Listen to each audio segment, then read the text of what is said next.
The courtroom air was thick with contempt. A part-time librarian? The opposing lawyer sneered, his voice echoing.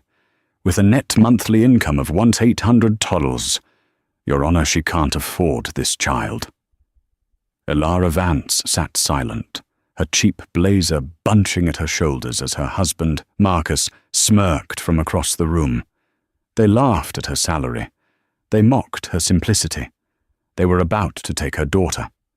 What they didn't know was that the quiet librarian was waiting for a single document, one that would change the billion-dollar nameplate on her life and burn their world to the ground.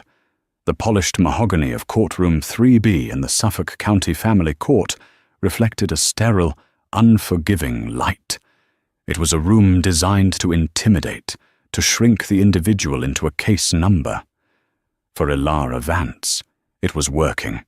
She sat at the defendant's table, her back rigid. Her lawyer, Sarah Jenkins, a young woman barely out of law school and paid for by legal aid, shuffled papers that felt heartbreakingly thin. Across the aisle was the prosecution, though in a divorce, it felt more like a public execution. Her husband, Marcus Reed, looked impeccable in a navy blue suit from Zegna, his posture relaxed. He was the picture of success, a rising star at a Boston private equity firm. Beside him sat his attorney, Donovan Kincaid, a man whose reputation preceded him. Kincaid, a senior partner at the prestigious Kincaid, Strauss & Partners, was known for his scorched earth tactics. He didn't just win cases, he annihilated opponents. And today, his opponent was Elara. "Let's review your financial disclosures, shall we, Miss Vance?" Kincaid said, pacing before the bench. He didn't look at her, addressing his performance to Judge Evelyn Shaw, a woman known for her impatience. "You are currently employed at the Boston Public Library, Copley Square branch. Is that correct?" "Yes," Elara said, her voice barely a whisper. "And your role?" "I am a circulation assistant," Elara said, lifting her chin slightly. "I also run the Children's Story Hour." Kincaid allowed a small, acidic smile. "How?" "Noble. And for this vital community service, what is your remuneration?" "According to this filing." He tapped the paper in his hand. "You earn $18 an hour, working 25 hours a week. Is that accurate?" "Yes." "Calculating that, it comes to roughly $2,300 to $400 a year, before taxes." Kincaid let the number hang in the air. "Your Honor, my client, Mr. Reed, earns that in a single bonus distribution, sometimes in a week." Marcus looked appropriately humble, a man burdened by his own success. Sarah Jenkins stood, her voice trembling slightly. "Objection, Your Honor. Mr. Kincaid is badgering the witness, and her income is not on trial." "On the contrary," Kincaid pivoted smoothly, "it is the only thing on trial. We are here to determine the best interests of the child, 6-year-old Lily Reed. And best interests includes stability. It includes opportunity. It includes food that isn't from a discount grocer and a home that isn't a 1-bedroom apartment in Roslindale." Judge Shaw sighed, looking at Elara over her glasses. "I'll allow it, but get to the point, Mr. Kincaid." "The point, Your Honor, is this." Kincaid stepped closer to Elara. "Mr. Reed is generously offering not to seek child support from Ms. Vance, despite him taking on sole custody and the full financial burden. He is merely requesting that Ms. Vance's parental rights be limited. Supervised visitation, perhaps. How can a woman who can barely support herself possibly provide a stable home for a young child?" The words hit Elara like physical blows. Sole custody, limited rights. This was the new tactic. It wasn't just about the money anymore. It was about erasure. "And this apartment," Kincaid continued, "your financial statement says your rent is $1,600 a month. Your income is $1,950. That leaves $350 for utilities, food, clothing, and transportation. How do you possibly manage, Miss Vance? Do you have a secret benefactor? A hidden source of income? He was fishing. He suspected something, but he was looking in all the wrong places. He thought she had a secret lover, not a secret legacy. Ilara's hands clenched in her lap. I am frugal. Frugal, Kincaid scoffed. The sound was loud in the quiet room. She calls it frugal. I call it abject poverty. A child cannot thrive in poverty. A child, especially one like Lily, deserves the life Mr. Reed can provide. A life with his new partner, Ms. Chloe Decker, who is a successful executive in her own right. A home in Beacon Hill. Enrollment at the Buckingham Brown and Nichols School. Not story hour with the homeless at the public library. Marcus, her husband of 8 years, the man she had loved, the man she had fed and supported when he was just an ambitious intern, stared at her with cold indifference. He had tasted wealth, his wealth, and found her wanting. He found her simplicity, which he once called grounding, to be an embarrassment. Your Honor, Kincaid summarized, it is clear Miss Vance is in no position to care for her daughter. She is, by her own admission, destitute. We rest our case on the financials. Judge Shaw looked at Ilara. Ms. Jenkins, does your client have anything to add? Any other source of income she has failed to disclose? Because on paper, Mr. Kincaid's math is alarming. Ilara looked at her lawyer, who seemed on the verge of tears. She looked at the judge, whose face was a mask of professional neutrality, but whose eyes held a trace of pity. Pity? That was worse than the mockery.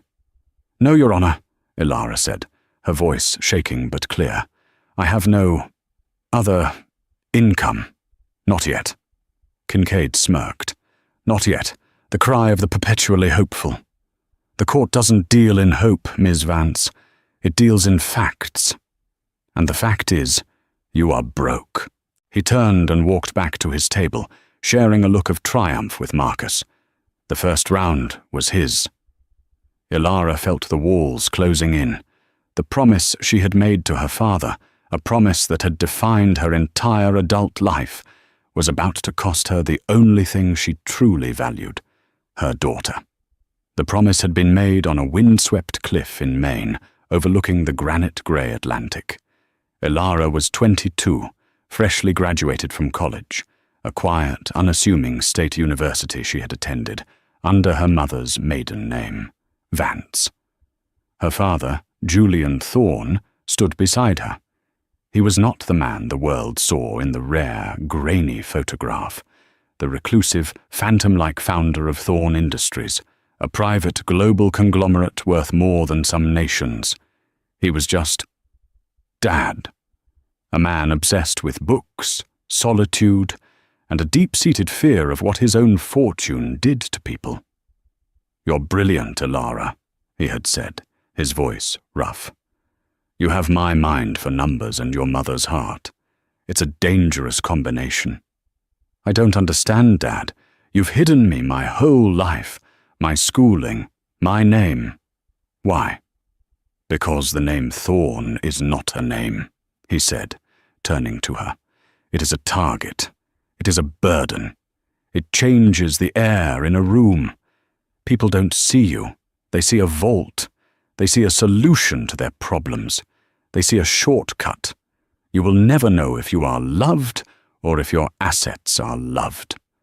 He had built Thorne Industries from nothing, a revolutionary patent in geothermal energy that had expanded into rare earth minerals, logistics, and high-stakes tech incubation. But the wealth had cost him his wife, Ilara's mother, who fled the paranoia and isolation, and it had turned his siblings into grasping, jealous strangers. I want you to live, Ilara, he insisted, his hand gripping her shoulder. Truly live. Before you are chained to this. He gestured to the ocean, as if it were all his. I have placed everything in the Aurora Trust.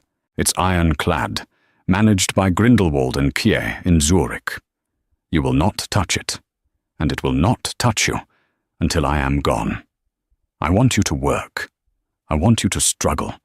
I want you to know the value of an earned dollar. I want you to find someone who loves Elara Vance. And if I do, then you will be the only Thorn in a generation to know true happiness, he'd said. Promise me, Elara. Live a simple life until I'm gone. She had promised. She met Marcus Reed 2 years later. She was working at a Starbucks in the financial district, the steam wands hissing, the smell of burnt coffee in the air. He was an analyst, all sharp angles and ambition, grabbing a macchiato before a meeting. He was charmed by her gentle quiet, her intelligence, her apparent lack of desire for anything more. She was real, he said. She told him she was an orphan, that her parents had died in a car crash, leaving her a small trust fund that paid for college and had since run out. It was a perfect, believable lie. He loved being the provider, the rescuer. His finance salary grew, and he relished saving her from her menial jobs. When Lily was born, he insisted she stop working at the non-profit she'd joined. I've got this, babe. Just focus on Lily. We don't need your $30,000 a year. Elara agreed, sinking deeper into the role of the simple, grateful wife. Julian Thorne died 3 years ago, a sudden massive coronary on his private island. He was 62. Elara mourned alone. She didn't go to the funeral. There wasn't one. It was all handled by the family office, a term she'd only heard her father use. Mr. Brandt, the man in Zurich, had called. Ms. Thorne Vance, my deepest condolences. The Aurora Trust is now active and vests in you entirely. Your signature is required on the transference documents. We have a jet on standby for Zurich. Elara was sitting in her small suburban kitchen. Lily was colouring at the table. Marcus was on a business trip, trying to close a deal. I can't, she had whispered. Not yet. Marcus doesn't know. Ms. Thorne Vance. Mr. Brandt's voice was devoid of emotion. The portfolio is currently valued at $19 billion. It requires active stewardship. Your father's will states, My father's will stated he wanted me to be happy, she'd interrupted. And I am. Please. Can you just let it sit? Manage it as you did for him. Don't send me anything. Don't contact me. I'll call you when I'm ready. There was a long, expensive silence on the Swiss line. This is highly irregular, but the Trust's bylaws give you absolute discretion. We will continue to manage the assets in passive growth mode. Call us when you are ready. Use the Aurora protocol. The line clicked. Elara had looked at her daughter, at the life she'd built, the small, real life, and chose to keep it. The irony was acidic. It was her simple life that killed her marriage. As Marcus's own star rose, he grew tired of her. She was no longer a grounding presence. She was an anchor. He started coming home late. He smelled of expensive perfume that wasn't hers. He talked endlessly about Chloe Decker, a brilliant VP in his firm. 6 months ago, he'd come home and announced he was leaving her. I'm just bored, Elara. I need someone who challenges me. Someone on my level. Even then, she had let him go. She didn't fight. She took a small apartment, got the part-time library job to have some income, and asked only for shared custody of Lily. She never imagined he would be so cruel as to try and take her daughter completely.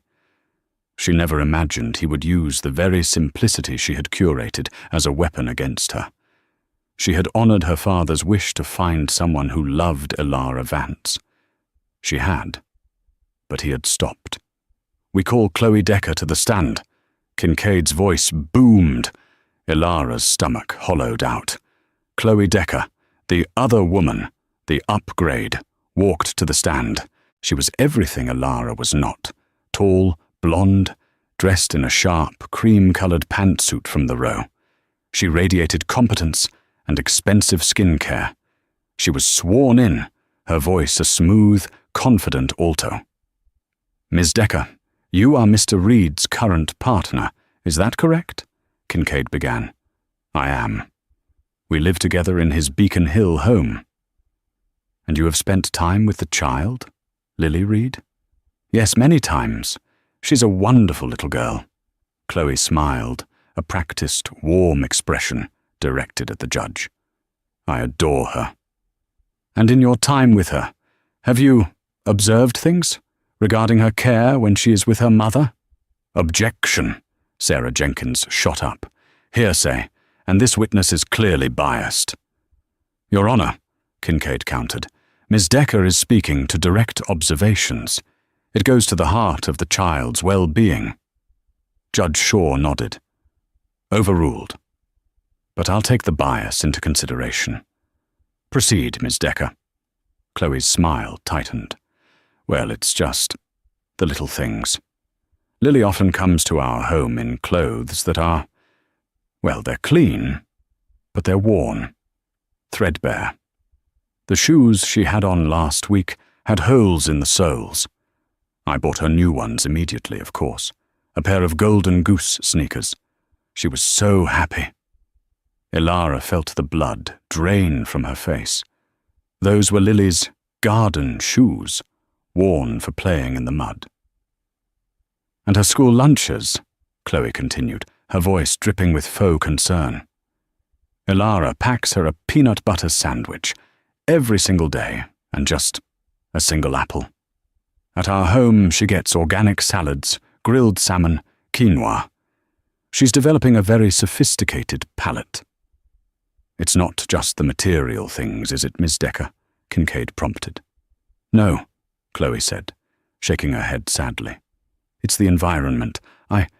I don't want to speak ill of Ilara, but the apartment is tiny. Lily's bedroom is just an alcove off the living room, separated by a curtain. And Ilara seems depressed. She's always quiet. Lily needs a vibrant, stimulating environment. She needs to be around people who are ambitious, who are succeeding. We believe her current situation is, well, it's limiting her potential." This was a performance, a carefully rehearsed assassination of her character. They weren't just saying she was poor, they were saying she was sad. That her quiet nature, the very thing Marcus once loved, was a form of maternal neglect. "Thank you, Miss Decker. No further questions." Sarah Jenkins tried to cross-examine, but Chloe was too polished. She deflected every question with a veneer of sympathetic concern. "Yes, I suppose one could be happy in a small apartment. But I'm not thinking about Ilara's happiness. I'm thinking about Lily's future." When Chloe stepped down, the atmosphere in the courtroom had shifted. Judge Shaw was no longer just impatient. She looked genuinely concerned. Kincaid moved in for the kill. "Your Honor," he said, "the evidence is overwhelming. We have a mother in a precarious financial state, living in substandard housing, who is, by a credible witness's testimony, depressed and providing a limiting environment. On the other side, we have a father who is a pillar of the financial community, offering a stable, two-parent home with his successful partner, a home that provides every possible advantage." He paused, letting the contrast sink in. "Mr. Reed is petitioning for sole legal and physical custody. He is also requesting a court order for a psychiatric evaluation of Ms. Vance to determine her fitness. Given her clear inability to provide, we ask the court to grant this motion immediately." A psychiatric evaluation. It was the final nail. Ilara knew what that meant. It meant she would lose Lily today. They would paint her as unstable, and by the time she fought it, Lily would be settled in that Beacon Hill house, sleeping in a room bought and decorated by Chloe. Judge Shaw looked at Ilara, her expression grim. "Ms. Vance, this is a very serious allegation. Your financial disclosures and Ms. Decker's testimony paint a troubling picture. A child's material well-being is a significant factor in custody. Unless you have something, anything, to counter this narrative, I am inclined to grant Mr. Kincaid's motion for a temporary order." Sarah Jenkins was flipping through her notes, defeated. "Your Honor, love is not a material asset. Ilara is a wonderful mother. Love doesn't pay for tuition at Buckingham Brown and Nichols, Ms. Jenkins," the judge snapped, her patience gone. "Love doesn't keep the heat on." Ilara felt a sudden, cold calm settle over her. The dread evaporated, replaced by a glacial anger. Her father's voice echoed in her head. "You will never know if you are loved or if your assets are loved." She finally had her answer. Marcus didn't love her. He loved what she wasn't. He loved that she made him feel big and powerful and generous. But the moment she became an inconvenience, a broke one, she was disposable, and he was willing to destroy her to get what he wanted. He had miscalculated. He thought he was married to a simple librarian. He had no idea he was married to the sole heir of Thorne Industries. "Your Honor," Ilara said, standing up. Her voice was no longer a whisper. It was clear, cold, and carried the sudden, shocking weight of authority. Sarah Jenkins tugged her arm. "Ilara, no, sit down." Kincaid looked amused. "Is Miss Vance going to represent herself now?" Ilara ignored them both, her eyes locked on Judge Shaw. "Your Honor, Mr. Kincaid's accusations are based on a profound misunderstanding of my financial situation. I have withheld certain assets. I request a brief recess. I need to make one phone call." The judge frowned. "Withheld assets? Ms. Vance, you signed a sworn affidavit." "I know," Ilara said, "and I am prepared to amend it. Drastically. Please, 10 minutes." The sheer sudden force of her personality, a quality no one in the room had ever seen, made the judge pause. 10 minutes, Judge Shaw said, banging her gavel. "We are in recess." Ilara walked out of the courtroom, pushing past a stunned Marcus and a suddenly wary Kincaid. Sarah Jenkins hurried after her. "Ilara, what are you doing?" Sarah hissed, grabbing her arm in the hallway. "You can't just withhold assets. That's perjury. What did you hide? A secret savings account? A few $1,000s? It's not enough to fight them." Ilara ignored her. She walked to the window at the end of the hall, overlooking the grey sprawl of Boston. She pulled from her worn leather bag not the cheap smartphone Marcus had bought her, but a small, sleek, black satellite phone. Sarah's eyes went wide. What is that?" Ilara pressed a single button, a speed dial programmed years ago. It beeped once, a strange digital tone, and then connected. The silence was absolute. A voice answered, crisp and sterile, with a faint Swiss-German accent. "Grindelwald and Say." "This is Ilara Thorne Vance," Ilara said, her voice dropping into a formal, corporate cadence that Sarah had never heard. "I am initiating protocol, Aurora." There was a pause. The voice on the other end became warmer, almost reverent. "Ms. Thorne, at last. We have been awaiting your instruction. How may we proceed?" "Mr. Brandt, I need 2 things, immediately.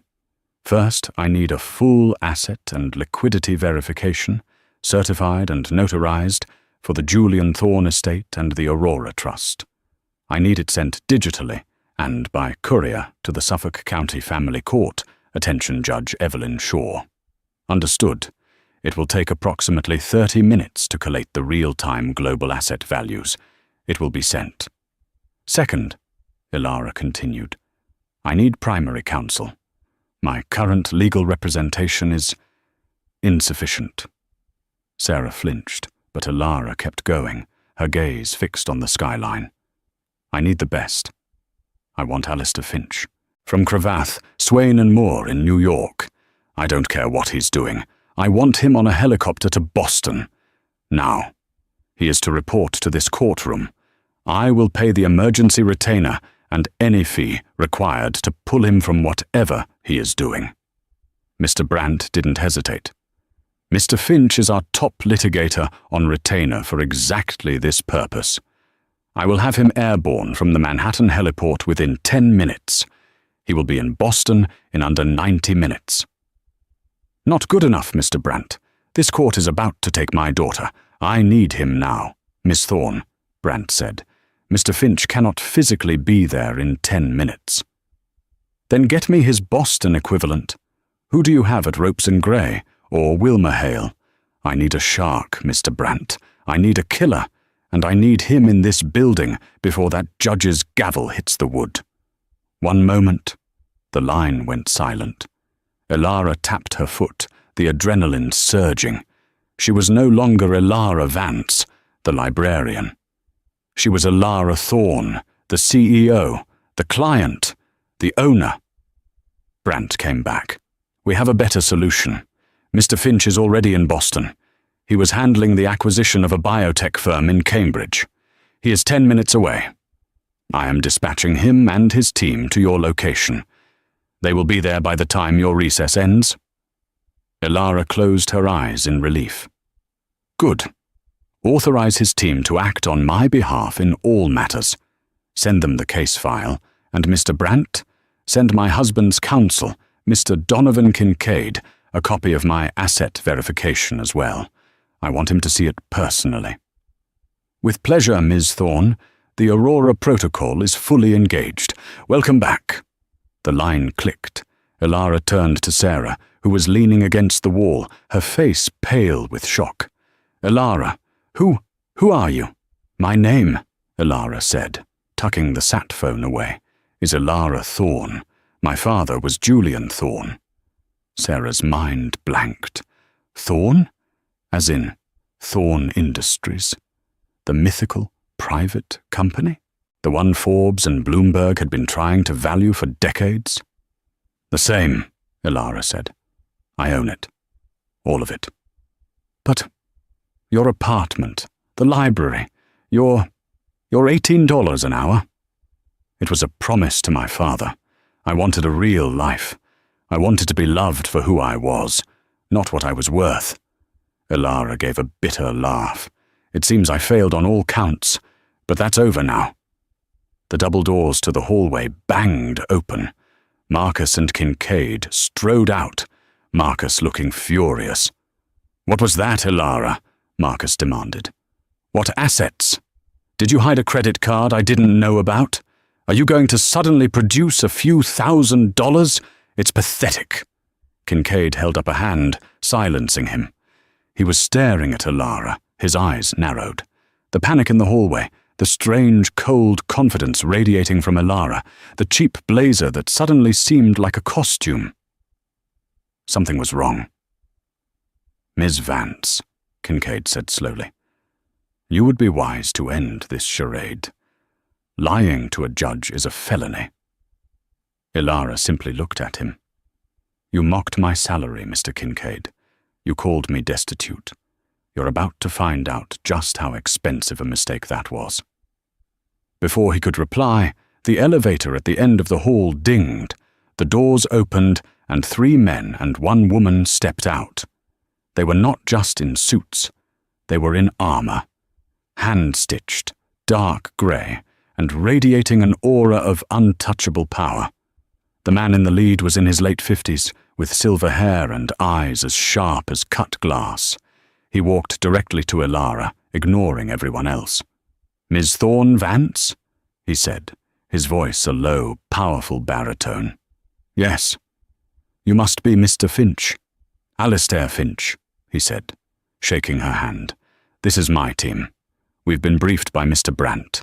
The documents are already on their way to the judge's clerk. Shall we? He gestured toward the courtroom. Marcus's jaw was hanging open. Who the hell are you?" Alistair Finch turned his gaze on Marcus. It was like being targeted by a sniper. "I am Mr. Finch, and you must be the husband." He said the word husband as if it were something he'd found on the bottom of his shoe. Finch then looked at Kincaid. "Donovan, I'm surprised to see you in family court. Slumming it?" Kincaid's face had gone a sheet white. He recognized him. "Alistair, what is this? This is my case." "Not anymore," Finch said, smoothing his tie. He turned to Ilara. "Are you ready, Ms. Thorne?" Ilara took a deep breath. "Yes, let's finish this." When Alistair Finch entered courtroom 3B, the entire dynamic shifted. The air crackled. Judge Shaw, who had just returned to the bench, looked up in annoyance, which quickly turned to confusion. "Who are you?" she demanded. "My court is in recess." Alistair Finch walked to the center of the room. His team fanned out, one setting up a laptop at the defense table, another handing a thick binder to the court clerk. "Your Honor," Finch began, his voice filling the room effortlessly. "My name is Alistair Finch, of Cravath, Swain and Moore. I am the newly retained primary counsel for the defendant, Miss Ilara Thorne Vance." The judge's eyes widened. She knew that name. Every judge, every lawyer, every corporation in America knew that name. Cravath was not a law firm. It was a sovereign power. "I see," Judge Shaw said, her tone suddenly respectful. "And Ms. Jenkins?" Sarah, looking shell-shocked, stood. Your Honor, I am ceding my role as primary counsel. I will remain to assist." "Very well." Judge Shaw looked at the digital clock. "Mr. Finch, you have arrived in the middle of a hearing. What is the meaning of this interruption?" "The meaning, Your Honor," Finch said, "is that this entire hearing has been predicated on a catastrophic falsehood. Namely, the financial standing of my client." Kincaid, who had scrambled back to his table, shot to his feet. "Objection! Your Honor, this is theatre. My colleague is attempting to derail a straightforward custody hearing. We have sworn financial statements." "Yes, you do," Finch agreed, turning to him with a deadly smile. "A statement my client filed under duress of a personal promise. A promise that her husband's appalling behavior has now rendered null and void." "Your Honor," Finch said, turning back to the judge. "My client's name is not Ilara Vance. That is her mother's maiden name. Her legal name is Ilara Thorne Vance.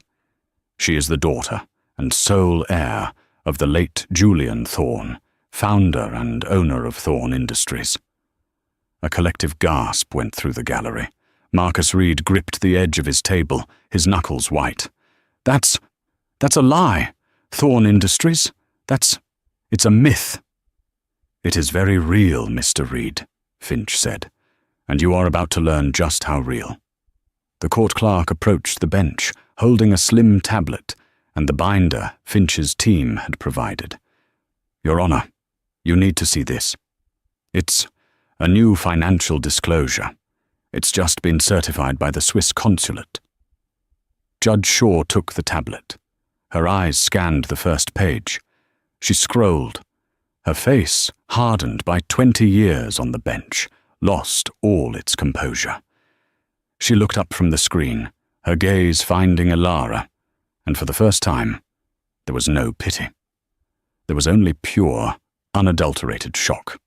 "Mr. Kincaid," the judge said, her voice strained, "your entire case rests on the assertion that Miss Vance, Miss Thorne, is destitute." "Yes, Your Honor, she is." "She admitted it." Kincaid's voice was getting shrill.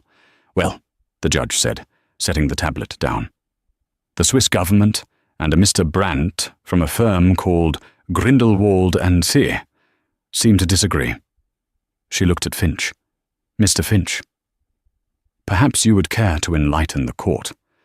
What exactly are we looking at here? This was the moment. Ilara watched as Finch stepped forward. He was a conductor, and the orchestra was about to reach its crescendo. "Certainly, Your Honor," Finch said. "Mr. Kincaid was so fond of mocking my clients. $800 monthly salary. Let's talk about some other income she has neglected to mention, out of a desire for privacy." Finch opened his own binder. The room was so quiet, the snap of the metal rings echoed like a gunshot. "My client, as the sole beneficiary of the Aurora Trust, holds the entirety of Thorn Industries. This includes, but is not limited to, a controlling interest in 44 international subsidiaries." He began to read. "Real estate holdings in Zurich, London, Tokyo, and a rather large portfolio in Manhattan. Specifically, 3 commercial high-rises." Marcus was shaking his head, sweat beading on his forehead. No. She lived in Roslindale. She bought groceries at Market Basket." "Yes, she did," Ilara said, her first time speaking. Her voice cut through the air. "I like Market Basket, and I despise liars, Marcus." Finch continued, his voice a relentless, damning monotone. "We have a portfolio of rare earth mineral rights in Australia and Chile, currently valued at approximately $4.8 billion. We have a patent holding company for geothermal technology, valued at $6.2 billion. We have liquid assets, held in cash and bonds in Geneva, totaling $1.3 billion for emergencies." Finch looked up, his eyes finding Kincaid. "This brings the conservative, liquidatable net worth of Ms. Ilara Thorne Vance, as of this morning, to $19,427 million. He snapped the binder shut. Dead silence. Kincaid staggered, actually catching himself on the table. He was grey. Marcus Reed made a small, choking sound. He was staring at Ilara, his expression a grotesque mask of confusion, terror, and a new, horrifying greed. $19 billion? Kincaid whispered, his entire case, his entire career, flashing before his eyes. "With a B," Finch confirmed.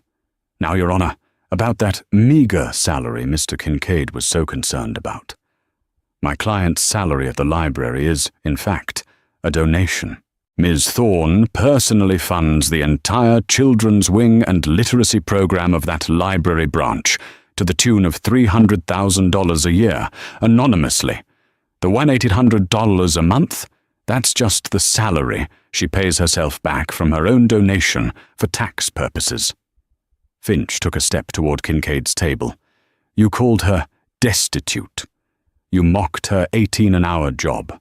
My client's untouched quarterly dividends from the Geneva Fund alone," he glanced at his notes, "are $14.2 million she earns in her sleep, more than your entire firm, Mr. Kincaid, will bill in a year."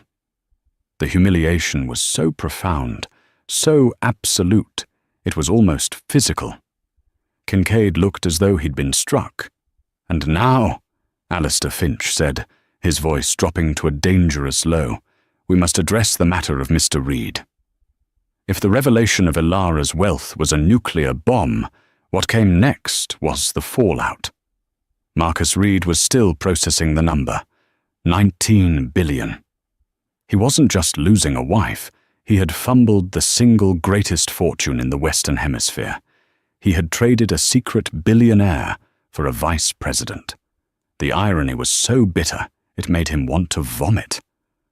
But his mind, the sharp, greedy mind of a finance professional, was already scrambling. "If she's worth that much, then as her husband, I'm entitled to half." He grabbed Kincaid's arm. "Donovan, this is good. This is amazing. We're rich. We just need to pivot. Marital assets. Half of it is mine." Kincaid looked at him with sheer, unadulterated contempt. You idiot." Alistair Finch had heard him. "An interesting theory, Mr. Reed, this pivot to marital assets. Let's explore that. Finch's assistant tapped a key on her laptop. A large screen on the wall, previously unused, flickered to life. Your Honor, Finch addressed the judge. While my client was living simply, Mr. Reed was not. He believed he was the wealthy partner in this marriage, and like many men of his particular moral fiber, he began to hide assets in anticipation of this divorce. On the screen, bank statements appeared, offshore accounts, Cayman Islands, a shell corporation in Delaware. We have here, Finch said, evidence of Mr. Reed illegally diverting his bonuses, totaling $1.4 million over the last 2 years, into accounts hidden from my client and from this court. He filed a fraudulent financial disclosure. My client's was merely incomplete. His was a felony. Kincaid's legs gave out. He sat down, hard. His star client was a perjurer, and he had just spent 2 days mocking a billionaire. His firm was done. Furthermore, Finch continued, while my client was driving a 2014 Honda Civic, Mr. Reed was busy. An image appeared. A beautiful modern house in Beacon Hill. This house, Finch said, was purchased 6 months ago. The down payment, $850,000, was paid for by Reed Holdings LLC, the aforementioned shell company. But Mr. Reed does not live there alone. A new witness was suddenly at the door. We call Ms. Chloe Decker, Finch announced. Chloe, who had been waiting in the hall, walked in, looking confused. She had been summoned by Finch's associate. Ms. Decker, Finch said, you testified earlier that you live with Mr. Reed in his home, correct? Yes, Chloe said, starting to look nervous. And you testified that you are a successful executive. Is this home partially yours? I contribute, Chloe said. That's not what the title says, Finch said. The title is solely in Mr. Reed's name, as is the lease on your Mercedes, and the $50,000 line of credit at Saks Fifth Avenue, which he pays. You are not his partner, Ms. Decker. You are his mistress, an expensive one at that. Chloe turned white. You testified, Finch bored in, that my client's apartment was substandard, that her peanut butter sandwiches were limiting. You, Ms. Decker, are an expense, an undeclared marital expenditure. You are living in a home bought with stolen marital assets. Objection! Kincaid managed to squeak, rising feebly. This is slander. It's arithmetic, Finch countered, and I'm just getting started. Your Honor, we have evidence of conspiracy to defraud, perjury, and illegal asset transference. Mr. Reed and his counsel have built their entire case for custody on a foundation of lies. Marcus finally snapped. He surged to his feet, his face purple. You! He screamed at Elara, pointing a shaking finger. You did this! You lied to me! For 8 years! You tricked me! Elara stood up. She walked calmly from behind her table until she was standing in the center of the room, just a few feet from him. The cheap blazer was gone, left on the chair. In her simple white blouse and black slacks, she looked less like a librarian and more like a queen. I didn't lie, Marcus, she said, her voice quiet but filling the room. I just let you believe what you wanted to believe. You wanted me to be simple. You wanted me to be small. You loved being the big, successful man who saved the poor little orphan. I loved you, he stammered. No, Elara said. You loved the story. The moment I wasn't convenient, the moment you found someone on your level, you threw me away. You didn't just leave me. You tried to destroy me. You tried to take my daughter. She gestured to Kincaid. You sat there and let this man mock my salary. A salary that I used to buy Lily books. You let your mistress, her, she flicked her gaze to Chloe, testify that I was a bad mother, because I didn't buy her $500 sneakers. You did this, Marcus, not me." She turned back to Judge Shaw.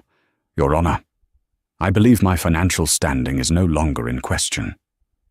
Judge Shaw, looking thoroughly stunned but also invigorated by the most dramatic case of her career, nodded sharply. "It is not, Ms. Thorne." "Good," Elara said. "Then let's talk about what I want." Alistair Finch took his cue. "Your Honor, we are formally withdrawing our client's petition for shared custody. We are now petitioning for immediate, sole legal and physical custody of Lily Reed." Marcus let out a strangled cry. "What? No, you can't. I'm her father."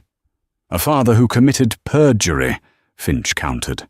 "A father who conspired to hide assets. A father who brought his mistress into court to slander the mother of his child. We argue he is not just unfit. He is a demonstrably toxic and criminal influence.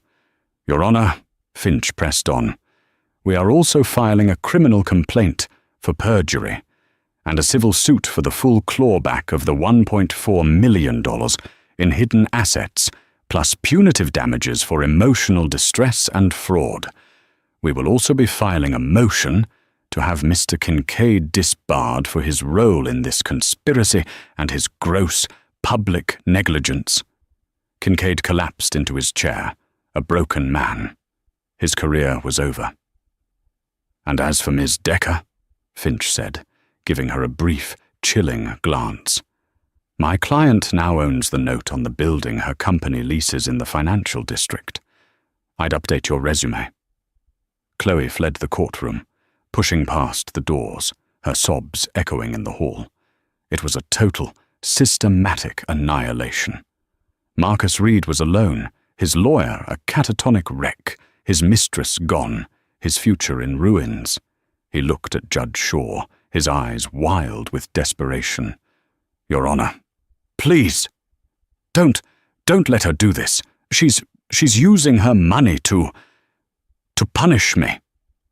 Judge Shaw leaned forward, her eyes blazing with a righteous fury that had been building all day. "Mr. Reed, you came into my courtroom and used your perceived wealth to try and punish a woman you believed was poor. You used your salary as a weapon to take her child. You mocked her, you lied about your own assets, and you paraded your paramour on the stand to humiliate your wife. The only difference," the judge continued, "is that Ms. Thorne's wealth is real, and your character is not. You are a perjurer and a fraud. Mr. Finch's motion for sole custody is granted on an emergency basis, pending the full results of the criminal investigation into your finances." She banged the gavel. "Mr. Reed, you will have supervised visitation 1 hour a week at a facility to be determined, pending your own psychiatric evaluation. You will not come within 500 feet of Ms. Thorne or your daughter. We are adjourned." It was over. Elara felt the tension of a decade, the weight of the promise, the fear of the last 6 months, all drain away. She felt light. Sarah Jenkins, her eyes wide, just hugged her. "That was the most incredible thing I have ever seen." "Sarah," Elara said, "Mr. Finch is going to be writing you a check for your time, a very, very large one. And if you're interested, the Thorne Foundation needs a new director for its legal aid division." Sarah's jaw dropped. "Yes, yes! Oh my God, yes!" Elara smiled, a real, genuine smile. She turned to leave. Alistair Finch held the door for her. She walked out into the hallway, a free woman. Marcus was there, leaning against the wall, surrounded by 2 court officers. He looked like a ghost. "Elara," he whispered as she passed. "Elara, I'm sorry. I didn't know. I still love you. We can fix this. I'll leave Chloe. We can—" Elara stopped. She looked at him, not with hatred, but with a cold, clear, diagnostic eye. She finally saw him for what he was, a parasite looking for a new host. "You're right about one thing, Marcus," she said. "You didn't know. You never knew me. You only knew what you wanted me to be." "I can change," he pleaded. "I know," she said, "and I'm not interested in finding out how. Goodbye, Marcus." She walked away, her footsteps echoing on the marble floor. Alistair Finch fell into step beside her. "The jet is fueled and waiting, Miss Thorne," he said.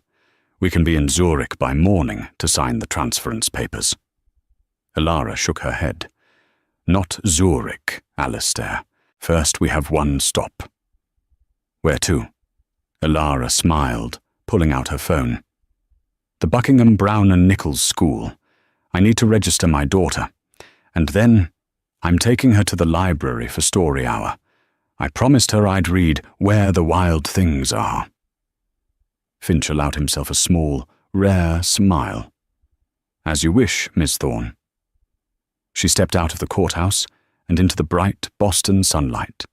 No longer Elara Vance, the victim, but Elara Thorne, the victor. And she was just getting started. The silence in Alistair Finch's car was as deep and plush as the Maybach's black leather interior. It was a rolling, armored vault, a world away from the rattling Honda Civic Elara still had parked in her Roslindale apartment garage. "One of my associates has already retrieved your daughter from her school under a pretext," Finch said, his voice quiet as he reviewed messages on his phone. "They are meeting us at Buckingham Brown and Nichols. The admissions director is clearing her schedule." "Thank you, Alistair," Elara said. She looked at her reflection in the tinted window. The same face, the same simple blouse. But the woman staring back was a stranger. The anxiety that had lived in her stomach for a year, a cold, hard knot, was gone. In its place was a stillness. It was the stillness of power, the absolute, unshakable knowledge that the ground beneath her feet was, for the first time, solid. They arrived at the school, a fortress of old-world brick and ivy in Cambridge. The head of admissions, a formidable woman named Eleanor Harrington, was waiting for them on the steps, her smile fixed and anxious. She had clearly been briefed on who was arriving. "Mr. Finch," she said, shaking his hand firmly, before turning to Elara with a warmer, appraising look. "And you must be Miss Thorne. A pleasure. We have the registration papers ready." 10 minutes ago, in that courtroom, Elara Vance would have been handed a stack of financial aid forms. Miss Thorne was handed a single sheet of paper, the founder's registry, and a cup of tea. As Lily was brought in by a kind-looking female associate and taken on a priority tour by a different staff member, Elara sat with Mrs. Harrington. "We are, of course, delighted to have Lily join us," Mrs. Harrington said, folding her hands. "Given the timing, we can place her in Ms. Albright's class starting tomorrow. Any special considerations?" "I do have one," Elara said, her voice smooth. "I was a librarian. I ran a literacy program in Copley Square." Mrs. Harrington blinked, confused by the non sequitur. "This school's tuition is, I'm sure, astronomical," Elara continued. "I want to fund a new scholarship, an endowment, for children of single mothers in the Boston area. Children who would never, in a million years, be able to walk through these doors." Mrs. Harrington's professionally polite expression melted into genuine shock. "Miss Thorne, an endowment is a significant. Let's call it the Vance Scholarship, after my mother," Elara said. "Alistair, have Mr. Brandt wire over an initial seed of $5 million. We can discuss the details later." Alistair Finch made a simple note. "Consider it done." Mrs. Harrington was speechless. Elara Thorne hadn't just come to enroll her daughter. She had come to buy a piece of the school's soul. 20 minutes later, Elara was back in the Maybach. This time, a small, warm body was pressed against her side. Lily was vibrating with excitement, holding a small stuffed bear from the admissions office. Mummy, that place was huge. It looked like a castle. Am I really going there? And who was that lady? That was Mrs. Harrington, sweetie. And yes, you are. And that nice man, she gestured to Finch in the front seat, is Mr. Finch. He's a new friend of Mummy's. Did he help you? Lily asked, her voice small. Ilara's throat tightened. She pulled her daughter into a tight hug, burying her face in Lily's hair, smelling the familiar scent of playground dirt and apple juice. Yes, honey. He helped me. He helped me make sure you and I are safe. Is Daddy? Daddy is going to be busy for a while, Ilara said carefully. It's just going to be you and me. We're going to be okay, I promise. Okay, Lily said, content with the answer, and immediately turned her attention back to the bear. For Ilara, it was everything. While she was creating endowments, Marcus was being processed. While she was hugging her daughter, Kincaid was drafting a letter to his partners, informing them that his career was over. And while she was deciding on Lily's future, Chloe Decker was discovering her corporate cards were declined. The Maybach pulled up to the Copley Square branch of the Boston Public Library. Finch looked back, puzzled. Miss Thorne? I have one last promise to keep, she said. You don't have to wait. I can get a cab home. Finch almost smiled. My instructions are to ensure your security until your private detail arrives from Zurich. We will wait. Ilara nodded. She took Lily by the hand and walked up the stone steps. She entered the children's wing. Her co-worker Brenda looked up from the circulation desk. Ilara! Oh my God, you're here! We heard you had court. Are you okay? You're late for story hour. The familiar-smelling room, with its colourful rugs and worn-out picture books, settled her. This was real. The 19 billion was an abstract. This was not. I'm okay, Brenda, Ilara said, her smile genuine. It ran a little long. Is the group still here? They are. They've been waiting for you. Ilara took Lily's hand and walked to the small wooden stool. A half-dozen children looked up, their faces bright. Alistair Finch, a man who negotiated multi-billion-dollar mergers, stood in the back, a silent, baffled sentinel in a $10,000 suit. Ilara sat down, placing Lily in her lap. She picked up the book she had promised. Sorry I'm late, everyone, she said, her voice the same gentle, melodic tone she always used. Today we're reading Where the Wild Things Are. She opened the book. The night Max wore his wolf suit. As she read the familiar words, she felt the last piece of her old life click into place with the new. She had sailed off. She had tamed the wild things, and she had become their queen. But she was back home now, where she belonged, with the person she loved best. The reign of Ilara Thorne had begun. They say money can't buy happiness, but it can buy justice. Ilara Thorne's story isn't just about billions.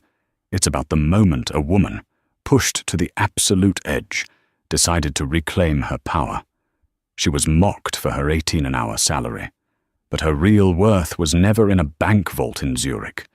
It was in her dignity, her love for her child, and the strength to live a quiet life until a loud one was necessary. Her husband saw her as a simple librarian, but he forgot that librarians are the keepers of all the stories, and they know how all the best ones end. What did you think of Marcus's reckoning? Was it an ending you saw coming? If you enjoyed this story of justice and a powerful comeback, please hit that like button, share this video with someone who loves a good twist, and be sure to subscribe and turn on notifications so you never miss a new story. The humid evening air of the city's most exclusive rooftop gala clung to Julian Croft's bespoke suit. Around him, a symphony of polite predation. His wife, Isabella, offered him a perfect canapé, her smile as flawless and cold as the diamonds at her throat. Then a raw scream tore through the harmony from the street below. "Don't eat that! Your wife put poison in it!"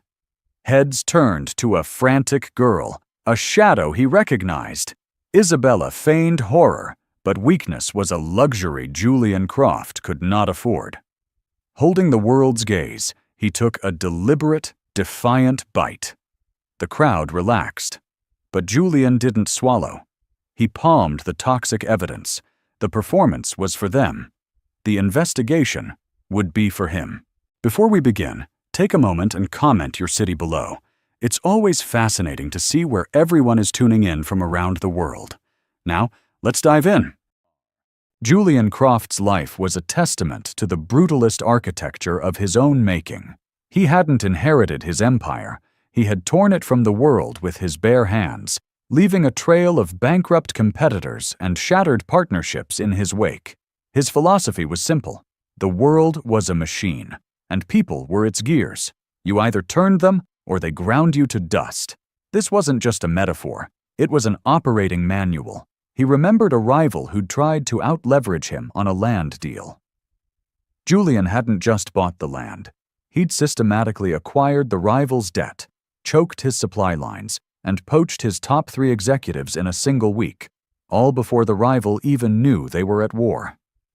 The man was financially ruined in 72 hours. That was how the machine worked. His office, a minimalist cathedral of glass and steel on the 80th floor, wasn't a workplace. It was a throne room from which he viewed the city not as a collection of human stories, but as a grid of assets and liabilities. His marriage to Isabella was the final, crucial acquisition. She was beautiful, intelligent, and from a family whose old money gave his new money the one thing it couldn't buy: legitimacy. Theirs was a merger, not a romance. They were a power couple, their public appearances a carefully choreographed ballet of success. In private, the silence in their sprawling modernist mansion was as vast and cold as a glacier. They were 2 corporations sharing a headquarters, their interactions governed by unwritten clauses and unspoken non-compete agreements. Just last week, discussing a charity gala, she'd said, "The Miller account will be there. Your presence is required for optimal brand synergy." Not, "I'd like you to be there with me." They spoke the language of the boardroom in the bedroom. Ilara was the antithesis of his curated world. He had first noticed her months ago, a fixed point in the chaotic swirl of pedestrians outside Croft Tower. She wasn't a beggar. She never asked for anything. She simply existed, watching the river of humanity flow by with an unnerving stillness. She'd huddle in the alcove of a shuttered bookstore, her thin frame wrapped in a coat far too large for her, her gaze missing nothing. She saw the nervous tics of junior executives before a big pitch, the forced smiles of rivals leaving his building, the bone-deep exhaustion etched on the faces of his overnight cleaning staff. She saw the city's ecosystem with the clarity of a field biologist observing a predator's territory. Their first and only interaction before the gala had been unremarkable, yet it had lodged in his mind like a shard of glass. He'd been exiting his car, distracted by a hostile takeover bid he was planning, when a crisp $100 bill slipped from his pocket and fluttered onto the grimy sidewalk. Before his security detail could move, Ilara had darted out, snatched it from the ground, and held it out to him. Her hand was chapped and dirty, but her eyes were clear and direct. "You dropped this, Mr. Croft." He stared at her, momentarily baffled. The street had its own economy, and it was not one of restitution. He expected her to run. He expected a transaction. He took the bill, his fingers brushing against hers. Her skin was cold, the touch surprisingly solid. "Keep it," he'd said, his voice clipped with impatience. She shook her head, a barely perceptible motion. "It's not mine." She then retreated to her alcove, leaving him standing on the pavement, feeling an emotion so foreign he couldn't immediately name it. Confusion. She had not behaved according to the predictable mechanics of her station. She had broken the gear system. He dismissed it, of course. An anomaly. A statistical error. But the image of her clear, unwavering gaze remained. It was the same gaze he'd seen from the rooftop. Only now it was alight with a terrifying, impossible certainty. Back in the silent cocoon of the Maybach, the city's lights smeared into streaks of neon. He sat opposite Isabella, who was dabbing at her eyes with a silk handkerchief, her performance continuing for his benefit alone. Julian, it was horrifying. That filthy girl. The things she said. How could anyone be so cruel to make such an accusation? Julian said nothing. He stared out the window, his mind a cold, calculating engine. The girl, Ilara. Why? What was her angle? Was she paid by a rival? Was she simply insane? He reached into his pocket and pulled out the napkin containing the rest of the canapé. He placed it on the polished console between them, a piece of evidence on an altar. Isabella flinched as if it were a snake. Why do you still have that? Get rid of it. It's disgusting. I'm having it tested, he said, his voice flat, devoid of accusation, which made it all the more menacing. The color drained from her face. A subtle but deeply satisfying confirmation. Tested? Don't be absurd. You're giving that lunatic's ravings the time of day? Julian, you ate some of it. You're perfectly fine. I ate a piece to maintain appearances. He corrected her, his eyes finally locking onto hers. They were cold, hard diamonds meeting their reflection. I didn't swallow. Appearances are for the public, Isabella. Truth is for me. The mask of the grieving wife flickered. For a split second he saw the predator beneath, calculating, furious, and cornered. The rest of the ride home was silent, but the air was thick with the unspoken declarations of war. He knew. And she knew that he knew. The game had just begun. The next morning, his private lab confirmed it. The quail egg had been injected with a concentrated, tasteless derivative of oleander, potent enough to induce cardiac arrest within hours, subtle enough to be mistaken for a stress-induced heart attack in a man of his age and profession. It was a clean, efficient, corporate-style murder. Isabella's style.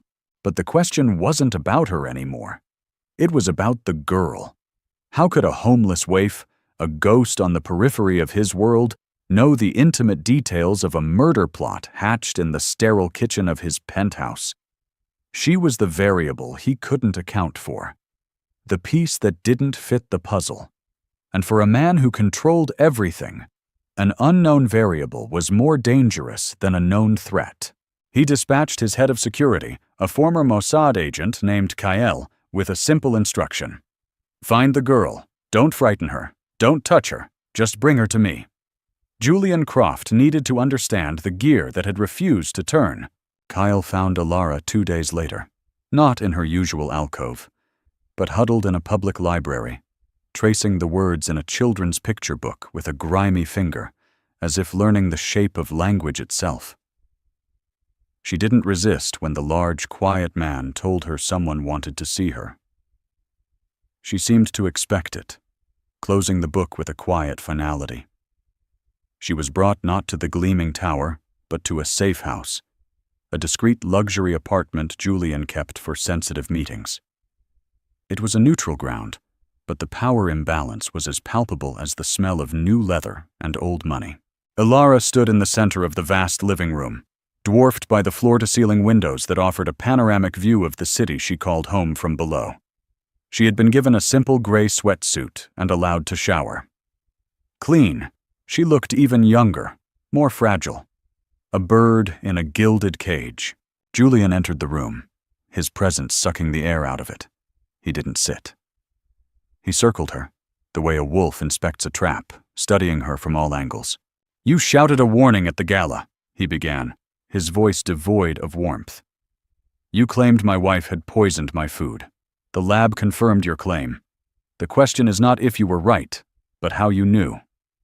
Ilara's gaze was fixed on the city below, a tapestry of lives he never saw. I saw her. You saw her poison the canapé? From the street, 80 floors below? Unlikely. No, she said, her voice quiet but firm, refusing to be intimidated. I see things other people miss. I saw the man who delivered the flowers to your gala. He didn't look like a florist. He was nervous, but his posture was military. His hands were clean, but his knuckles were scarred. A courier, not a gardener. He handed a small insulated box to one of the waiters, not the chef. The waiter took it to a private service elevator. Later, I saw your wife meet that same waiter in a back alley. She gave him an envelope thick with cash. He gave her a tiny vial and a syringe. She hid them in her clutch. Julian stopped circling. He stood in front of her, his skepticism warring with the chilling accuracy of her account. He had Kyle's preliminary report on his desk. The florist was a shell company. The waiter was a low-level mercenary for hire. You deduced all that from a few glances in an alley? He pressed, testing her story for cracks. I didn't deduce, she replied, finally looking at him. Her eyes, he noted again, were disconcertingly direct, seeing past the billionaire to the man. I observed. People's faces tell you everything. His was greedy, but also scared of his employer. Hers was desperate and hateful. I've seen that look before, on people who are about to do something they can't take back. Julian felt a cold prickle of unease. This wasn't a simple informant with a lucky guess.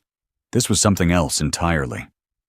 He changed tactics, shifting from interrogator to benefactor, a role he knew made most people pliable with gratitude. You saved my life, he said, his tone softening fractionally. I am in your debt. What do you want? Money?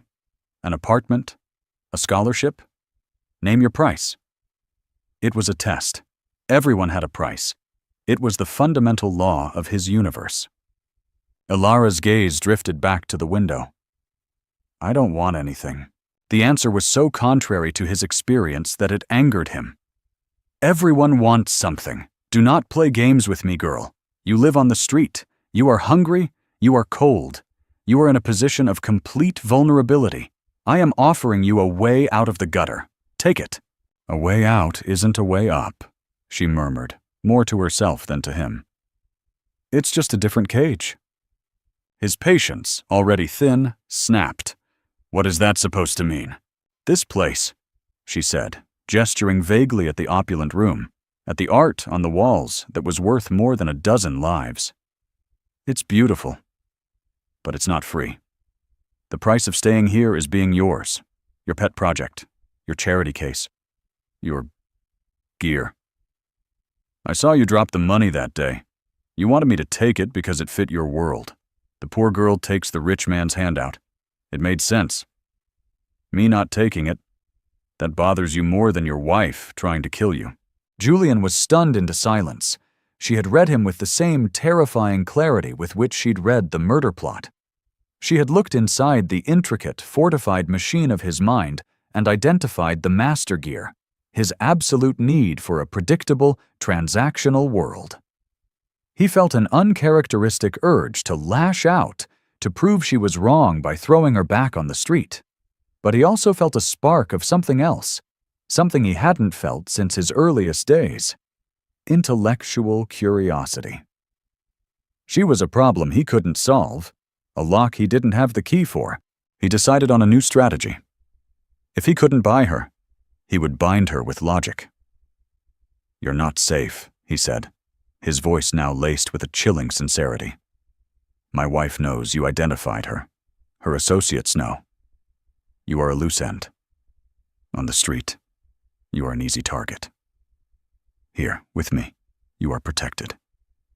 It was the truth, and it was also the perfect cage. He saw the conflict in her eyes, the primal fear of survival warring with her fierce, stubborn independence. For the first time, she looked like a child, lost and afraid. I will stay, she whispered, the words tasting like surrender. For now? The weeks that followed were a quiet, brutal war of attrition. Julian installed Alara in the safe house, providing her with tutors, clothes, and food prepared by a trusted chef. He visited every day, a ritual he told himself was for security, to debrief her, to understand the full scope of Isabella's network. But it became an obsession. He was determined to crack her code, to find her price, to make her conform to the known laws of human nature. He brought her books on economics and corporate strategy. "Read this," he'd command. "Understand how the world really works." The next day, he'd return to find the book untouched. In its place would be a volume of poetry from the apartment's library, open to a verse about the sea. "Did you read what I gave you?" he'd ask, his voice tight with restrained frustration. "I tried," she'd say, her honesty disarming. "It talks about leveraging assets and minimizing liabilities. When you closed the textile mill in Northwood, were those 5,000 workers a liability you minimized?" The question would hit him like a physical blow. It wasn't accusatory. It was genuinely curious, and that made it 1,000 times worse. It wasn't a moral judgment. It was a request for data he had never bothered to compute. The human cost. He tried to manipulate her with luxury. He had a personal shopper bring by racks of designer clothes. "A woman of influence needs to look the part," he said, gesturing at the silks and cashmeres. She chose the simplest, most functional items, a plain black dress, a wool coat. The rest she left untouched. "The other clothes are wearing a costume," she said. "I don't know the character I'm supposed to be playing yet." His frustration grew into a grudging, infuriating respect. She wasn't resisting him with anger or rebellion, but with an unshakable sense of self that his wealth and power couldn't penetrate. She was like water, flowing around the immovable rock of his will. He was the most powerful man in the city, and he was losing a battle of wills with a teenage girl who, a month ago, was sleeping in a doorway. Meanwhile, his war with Isabella was cold and precise. He didn't confront her. He began systematically dismantling her world. He froze her personal accounts, citing a clause in their prenuptial agreement regarding actions that threatened the stability of Croft Holdings. He fed anonymous tips to journalists about the questionable ethics of the charities she sat on the board of, forcing her to resign in disgrace. He let her feel the walls closing in, the power she craved draining away like sand through her fingers. He was strangling her slowly, enjoying her silent, impotent fury during their hollow dinners together. But his victory felt strangely empty. It was a business transaction, a hostile takeover of his own marriage. It brought him no satisfaction. His thoughts were increasingly consumed by the quiet girl in the apartment across town. She was the real mystery, the real challenge. One evening, he arrived at the safe house to find her sketching on a pad with a piece of charcoal she'd wheedled out of a tutor. She was drawing the city, but it was a city he didn't recognize. It wasn't a grid of towers and streets, but a web of interconnected lines, some bright, some dim, like a neural network.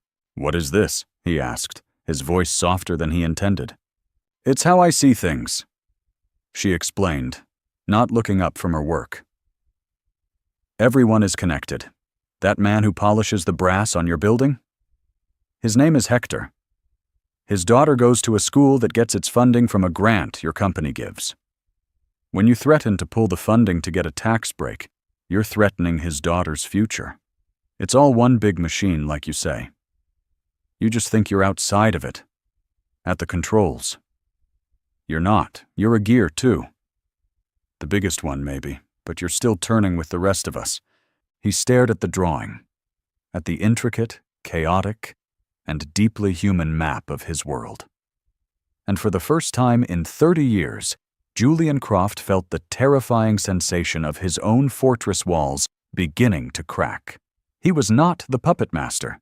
He was just the largest puppet. The turning point came on a rainy Tuesday. Julian had spent the morning in a ruthless board meeting, liquidating a smaller company with the detached precision of a surgeon amputating a limb. He felt the familiar, hollow victory, and on impulse, drove to the safe house. He needed the strange, grounding discomfort of Alara's presence, an antidote to the sterile poison of his own success. He found her in a small, unused room at the back of the apartment. She was sitting on the floor, cross-legged, a small, battered tin box open in front of her. It was filled with the meager treasures of a life lived in the margins: a smooth gray stone, a tarnished silver button, a faded photograph, and a cheap metal locket. She was polishing the locket on the sleeve of her sweatsuit, her movements slow and reverent, as if tending to a sacred flame. "What's that?" Julian asked, his voice startling her from her reverie. She looked up, her eyes wide, and instinctively closed the lid of the box. She seemed protective of it, as if he had intruded upon a sacred ritual. "Just my things. Let me see," he said. It wasn't a request. It was the casual command of a man used to being obeyed. Reluctantly, she handed him the locket. It was cheap, the kind of thing one might get from a gumball machine, the silver plating long since worn away to dull pewter. It was worn smooth with years of touch. He flicked it open with his thumb, expecting to see a picture of a celebrity or a pet. Inside, nestled in the tiny frames, were two images. One was a small, crudely cut piece of a formal portrait. A woman with a kind, tired smile and the same startlingly clear eyes as Alara. Her mother, undoubtedly. It was the other picture that made the world stop, the air freeze in his lungs, the entire 80-story tower of his life collapsing into dust. It was a photograph, creased and faded, of two people standing in front of a dilapidated porch. A young man, painfully thin, with a fierce, hungry look in his eyes, his arm thrown protectively around a younger girl. The girl was laughing, her face full of a light that Julian hadn't seen in 30 years, a light he thought had been extinguished forever. The man was him. The girl was his sister, Clara. The air left his lungs in a silent, violent rush. The boardroom, the stock prices, Isabella's betrayal. It all evaporated, replaced by the ghost of a memory he had buried under a mountain of ambition and steel. Clara, his little sister. The reason he'd started it all. The warm, beating heart of the life he'd fled. They had been orphans, clinging to each other in the wreckage of their family. He had promised her he would get them out. He'd worked 3 jobs, devouring books on finance and law at night, fueled by black coffee and raw determination. She had been his light, his one soft place in a hard world. Then she'd gotten sick. A cough that turned into something worse, something that settled deep in her lungs. The doctors had used words he didn't understand, but whose meaning was clear. Expensive. He'd dropped out of school, taking riskier and riskier jobs, diving into the gray markets of the city, all to get the money. He was so close. He had been in another city, closing a deal that would finally give him the capital he needed for a specialist, when he got the call from a neighbor. He was too late. The grief and guilt had forged him into the man he was now. He built his empire on her memory, a fortress of wealth so high and so thick that he would never be powerless again. He had convinced himself he did it for her, but in truth, he had done it to run from her. He had never gone back to their old neighborhood. He had never spoken her name aloud again. She was a locked room in the palace of his mind, and now the key was in his hand. His own hand was shaking, the locket rattling against his manicured nails. Where did you get this?" he choked out, the words feeling alien in his mouth, dredged up from a forgotten language. Alara's eyes were narrowed, suspicious and confused by his violent reaction. "It was my mother's. Her name was Clara. She died when I was 6. Julian sank to his knees. The floor, covered in a plush, $1,000-a-yard carpet, felt like the cracked linoleum of their old, drafty apartment. Clara. She had survived. He had gotten the news wrong, a miscommunication in the chaos of his frantic life. She had lived on. She had had a child, a daughter, his niece. She never told me, he whispered, the sound raw with a pain he thought he had successfully murdered decades ago. She told me about him, Alara said quietly, her voice losing its edge, replaced by a deep, ancestral sadness. Her brother. She said he was brilliant and driven, like a star burning itself out. She said after she got better, he was already gone, already climbing. She saw his name in the papers. He was becoming a giant. She was proud, but she was scared too. Scared of what? Julian asked, his voice cracking, desperate for an answer to a question he was too afraid to ask. She said she didn't want to be a liability, a piece of the past he was running from. She said he was building a wall, and she didn't want to be one of the bricks.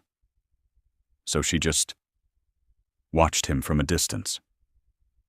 She always told me, "Your uncle is a king, Alara. But kings can be very lonely." The words struck him with the force of a physical blow. A liability. The exact term he used. The philosophy he had built his life on. She had seen it forming in him even then. His sister, whom he thought he was protecting with his wealth, had been protecting him from the burden of her love, and he, in his blind ambition, had let her. He had abandoned her all over again, not in poverty, but in success. He looked at Alara, her fierce independence, her unnerving perception, her refusal to be bought or categorized. It was Clara's spirit, distilled and hardened by the streets. He hadn't been sheltering a stray. He had been jailing his own blood. The girl whose life he had saved was the daughter of the woman whose memory he had desecrated.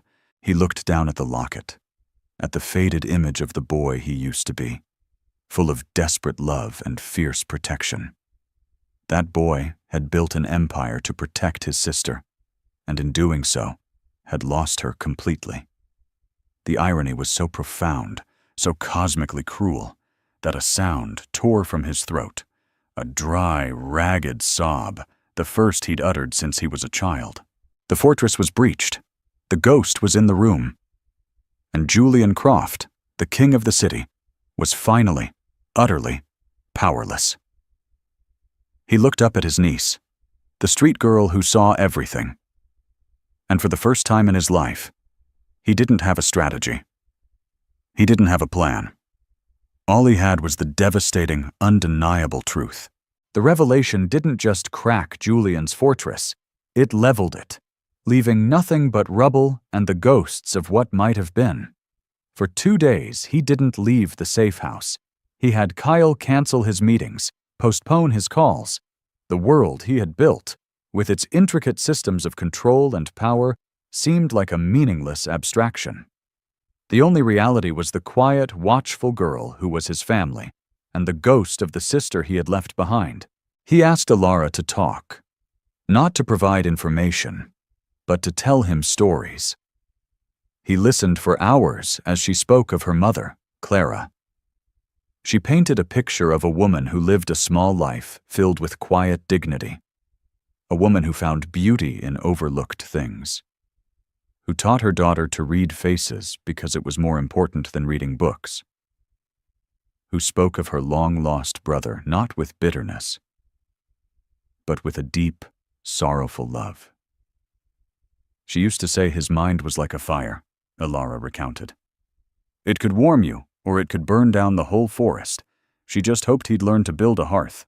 With every story, Julian felt the armor he had worn for 30 years flake away, exposing the raw nerve of his failure, his ruthless efficiency, his corporate conquests, his cold marriage.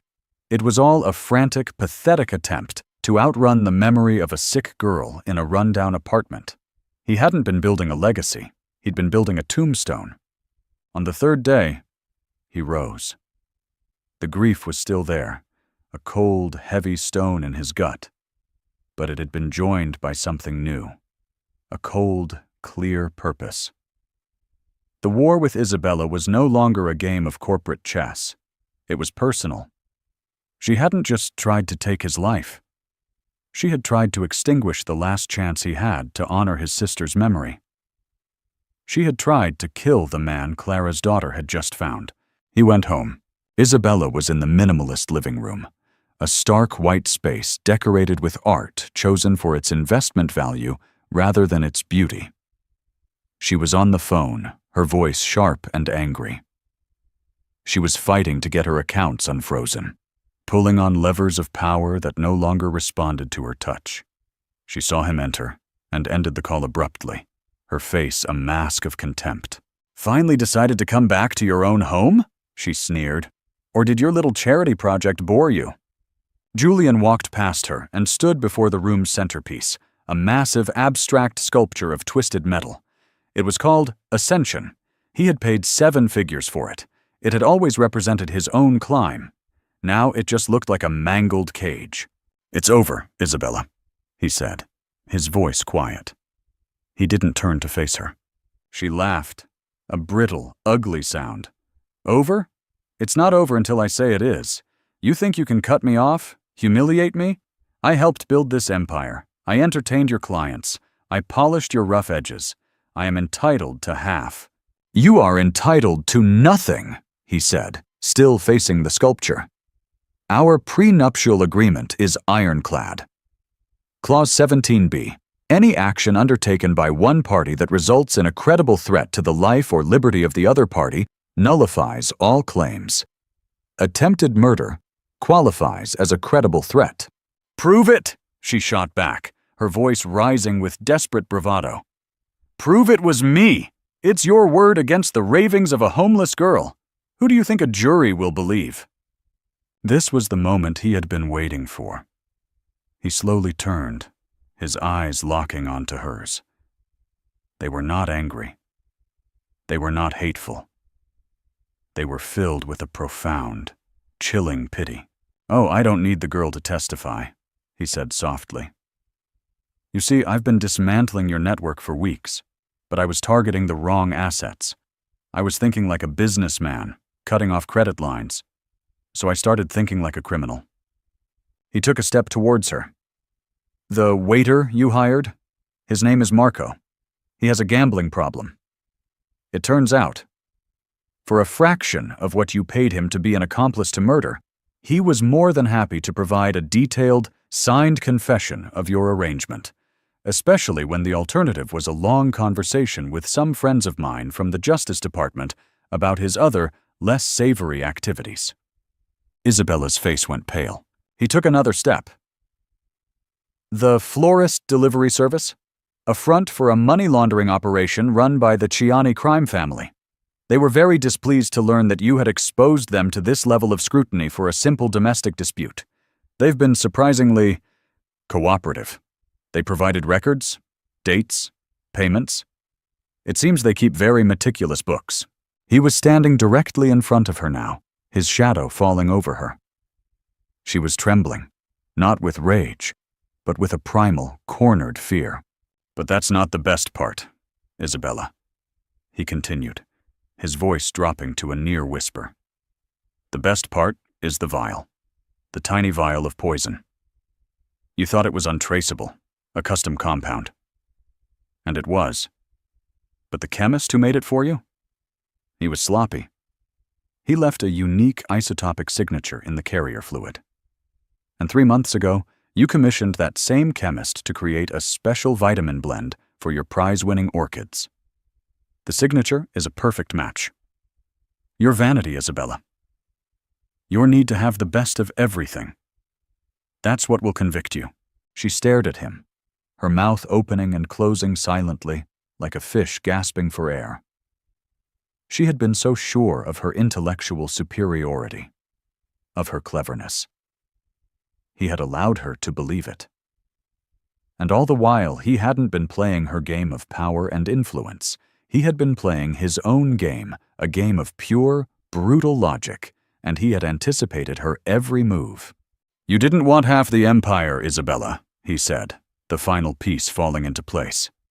"You wanted it all. You wanted my legacy. You wanted to be the one left standing. You wanted to prove you were the smarter one." He leaned in closer, his voice laced with the cold venom she had intended for him. "You are not." You are a footnote, a cautionary tale, a liability I am about to minimize. He turned and walked towards the door, pulling out his phone. He dialed a number. Kyle, it's time.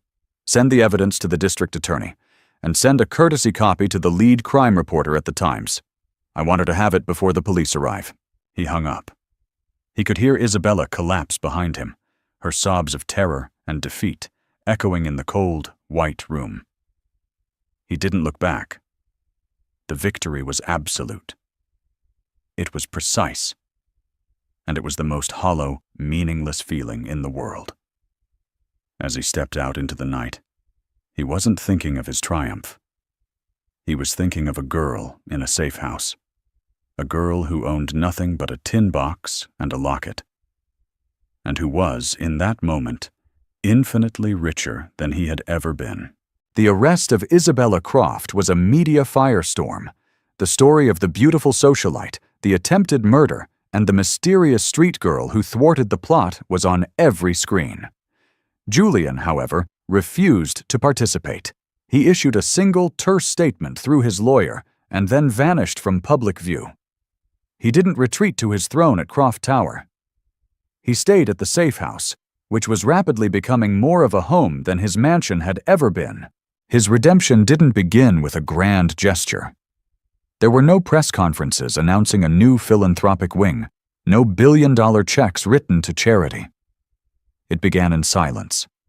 It began with him learning to listen. He asked Alara to stay with him. Not as a ward, but as family. Your mother looked out for me from a distance, he said, his voice thick with emotion. Allow me to look out for her daughter up close. Alara, seeing the profound, seismic shift in the man before her, agreed. The transformation was glacial, almost imperceptible from day to day, but monumental in its scope. It started with small, consistent, emotionally intelligent actions. He noticed Alara never touched the fancy, catered food his chef prepared. She ate simply. Bread, cheese, an apple. One morning, he went into the kitchen himself. He, a man who hadn't made his own coffee in 30 years, awkwardly buttered a piece of toast and sliced an apple for her. He placed it on the table in front of her without a word. Her eyes widened in surprise, and she gave him a small, hesitant smile. It felt more valuable than a rising stock price. This became a quiet ritual. He asked her to show him her city. Not the city of rooftop galas and financial districts, but her city. She took him to the alley where she'd first seen Isabella meet the mercenary. She showed him how the steam vents provided warmth on cold nights. She took him to a soup kitchen, not as a donor, but as a guest. They sat on a bench and ate watery stew from plastic bowls. Julian, in his $1,000 suit, had never felt more out of place or more connected. He didn't speak. He just watched. And he listened to the stories of the people around him. Stories of bad luck, bad choices, and systemic neglect. They weren't liabilities. They were people. He started a foundation, but he did it differently. He didn't just appoint a board and sign a check. He went to the meetings himself. He sat not at the head of the table, but as a student. He listened to social workers, former addicts, and community organizers. At one meeting, a fiery organizer lambasted his company for its gentrifying practices. The old Julian would have crushed her with a lawsuit. The new Julian listened, and when she was done, he asked, "What is the first step you would take to fix it? Show me a plan." He learned that his old methods, brutal efficiency, decisive cuts, maximizing returns, were useless here. The currency here was not money. It was trust. And trust was something he had never known how to build. His relationship with Alara became his true north. She was his teacher, not through lectures, but through her very being. He learned to read her moods not as a strategist assessing an opponent, but as a guardian learning his charge. He learned that her silences were not empty, but full of observation. He learned that when she sketched in her notepad, She was processing the world. One afternoon, he found her staring out the window at Croft Tower, a monolithic spear of black glass against the sky. "Do you hate it?" he asked quietly. She considered the question for a long time. "I don't hate the building," she said. "But I think it's lonely. It doesn't have any real windows that open. No one inside can hear the city. And no one in the city can hear them." The next week, Julian shocked his board of directors by announcing a new corporate mandate. A portion of the company's profits would be funneled directly into a new, independently run trust dedicated to urban renewal projects. Not for tax breaks, not for PR, but because, as he stated in a memo that was leaked to the press, a company that exists in a city owes a debt to that city. It's time we started paying it. His old colleagues thought he was having a breakdown. His rivals saw weakness, an opportunity to strike. But Julian didn't care. He was no longer playing their game. He began selling off the trappings of his old life. The art collection, the yacht, the vacation homes. The money went into the trust. He moved out of the sterile mansion and into a smaller, warmer apartment in a building that had balconies. He kept the safe house for Alara, making it her own space, a place she could retreat to whenever she needed. He wasn't becoming a saint. He was still sharp, still demanding, still possessed of a formidable intellect. But its focus had shifted. He was no longer building a fortress against the world. He was using his tools to try and fix a small piece of it. The redemption wasn't about erasing his past. It was about finally, after 30 years, learning from it. It was a slow, painful, and deeply personal process of becoming the man his sister always knew he could be. Final emotional reveal. Several months after Isabella was sentenced, as a fragile autumn settled over the city, Alara made a discovery. Kael, in his thorough, quiet way, had not only secured Julian's assets, but had also retrieved the contents of Clara's life from the single room she had rented. It was mostly just old clothes and bills, but packed away in a cardboard box was a small stack of journals.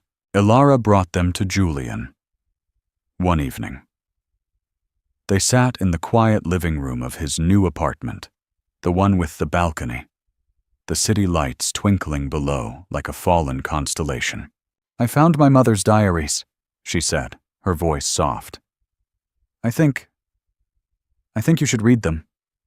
Julian's hands trembled as he took the worn, spiral-bound notebooks. This felt like a more profound violation than reading a corporate rival's confidential files. This was the unfiltered soul of the sister he had lost twice. He opened the first journal. Clara's handwriting was a graceful, looping script. The early entries were full of hope.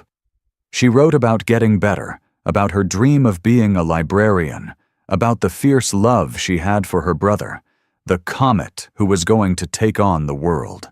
As he read on, the tone shifted. He saw his own rise through her eyes. She wrote about seeing his picture in the business section, the pride warring with a growing sense of distance. He was moving into a world she didn't know, a world of sharp suits and cold numbers. Then came the entry that stopped his heart. October 12th. I saw Julian today. Not in person. His car, a long black thing like a shark, pulled up outside a restaurant. He got out. He looks powerful, hardened. He didn't see me. I was just part of the crowd.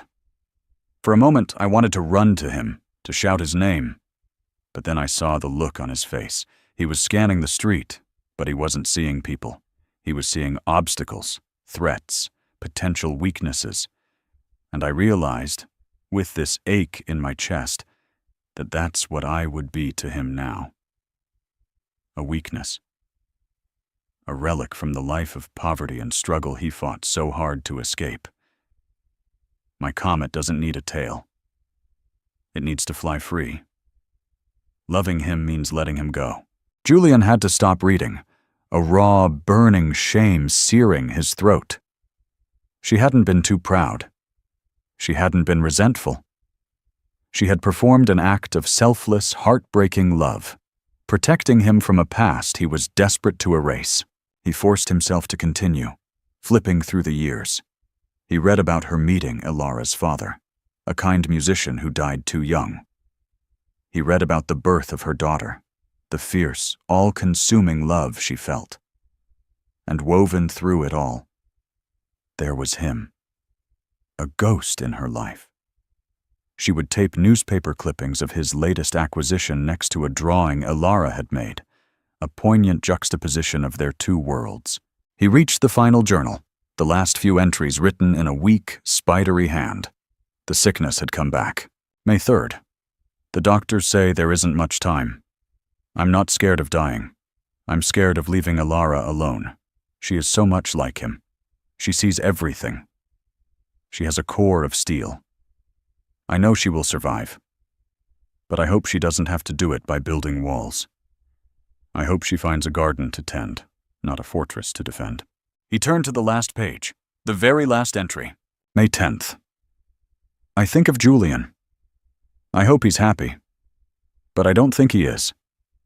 I see him in my mind, in a tall glass tower, looking down on the world he conquered. I hope one day he understands that a fortress is also a prison. I hope he finds someone who can give him the key. My fierce, brilliant, lonely brother, I love you. Julian closed the journal, his tears falling onto the worn cover, blurring the ink of a love he never knew he still had. This was the final devastating reveal. His transformation wasn't something he was doing alone. It wasn't a debt he was repaying. It was the fulfillment of his sister's dying wish. She had never given up on him. Her love had been a silent, patient force in the universe, waiting for him to be ready to receive it. The key. She had hoped someone would give him the key. He looked across at Ilara, who was watching him with her mother's eyes, full of a sad wisdom. She had been the key.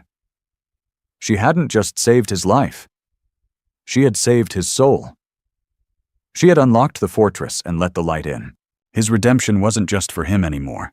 It was for Clara. It was a testament to her faith, a final conversation with her across the veil of time. The weight of his guilt didn't vanish, but it was transformed. It became a sacred duty, a promise to live the life she had hoped for him. A life not of power, but of connection. 1 year later, on a crisp autumn afternoon, Julian and Ilara stood on a newly dedicated playground in the heart of a once-neglected neighborhood. The project was the first one brought to completion by the new trust. The air was filled with the sounds of children's laughter and the rhythmic creak of swing sets. It was a sound of life, of simple, uncalculated joy. Julian wore a simple wool coat, no tie. The hard, predatory lines of his face had softened. He still looked powerful, but it was a different kind of power. It was the quiet strength of a man at peace with himself. Ilara, now a confident young woman enrolled in a university program for urban planning, stood beside him, her arm linked through his. She no longer looked like a bird in a cage, but like a sapling that had finally found good soil. They didn't talk much. They just watched the children play.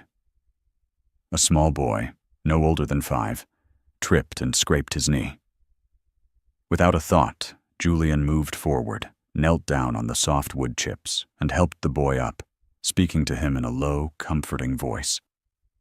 The boy's mother rushed over, recognized the famous billionaire, and looked at him with stunned disbelief. Julian just smiled, a genuine, easy smile, patted the boy on the back, and retreated to Ilara's side. "You're good at that," she said quietly. "Out of practice," he replied, a hint of his old, dry wit in his voice, but none of the bitterness. The past year had not been about grand gestures of forgiveness. It was never explicitly said. There was no single moment where Ilara said, "I forgive you for abandoning my mother," or where Julian said, "I forgive myself." Forgiveness wasn't a word. It was a space they had built together, a space made of shared meals, quiet conversations, and mutual respect. It was in the way he now listened, truly listened to her ideas for the city. It was in the way she now leaned on him for advice, trusting the wisdom beneath the scars. Forgiveness was the playground itself, a testament to a future they were building on the foundations of a painful past. They stayed until the sun began to dip below the skyline, painting the clouds in hues of orange and purple. Croft Tower was visible in the distance, a dark silhouette. It no longer looked like a throne or a fortress to Julian. It just looked like a building, a part of a much larger, more complex, and infinitely more interesting machine. She would have loved this, Ilara said, her gaze on the playground. She always said the sound of children playing was the city's real heartbeat. Yes, Julian said, his voice thick. She would have. He thought of Clara's final words in her journal. He hadn't found happiness in the way most people defined it, a frantic acquisition of pleasure and possessions. He had found something more profound, meaning. He had spent his life accumulating wealth, a shield against the pain of the world, only to learn that true wealth was the courage to lower the shield and feel the world's pain and its joy. It wasn't about being a king in a lonely castle. It was about being a citizen in a shared city. As they turned to leave, walking side by side into the twilight, the story didn't feel like it was ending. It felt like it was truly beginning. The resolution wasn't a neat, tidy bow, but a quiet, continuing promise. The love of a sister, a ghost in a locket, had reached across death and time to guide a lost man home, leaving not just a legacy of wealth, but a lesson etched into the heart of the city itself. That the deepest chasms can be bridged, not by power or money, but by the simple, terrifying, and ultimately redemptive act of seeing another human being and allowing yourself to be seen in return,